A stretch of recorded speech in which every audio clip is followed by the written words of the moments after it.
vysunutém šuplíku od vyječe si upravíme přihrádky dle velikosti roličky s etiketami. Vložíme kotouček s etiketami Anilabel a podsuneme pod lištou. Vyplníme jméno zdravotníka, pacienta, datum a čas přípravy, expiraci a dávkování. Velkou etiketu lepíme ve směru dlouhé osy stříkačky nad rysku, blíže ke kónusu.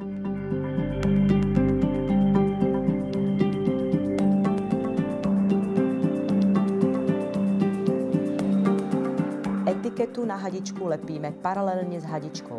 K správnému nalepení použijeme speciální výsek. Etiketu umístíme tak, aby středy výseku byly na hadičce. Samolepka nese informaci o názvu léku a ředění.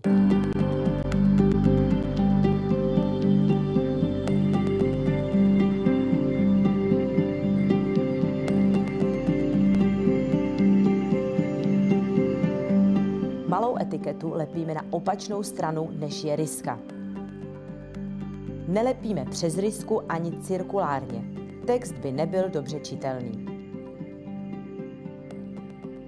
Na vyplnění etikety je vhodný speciální permanentní fix Anilabel.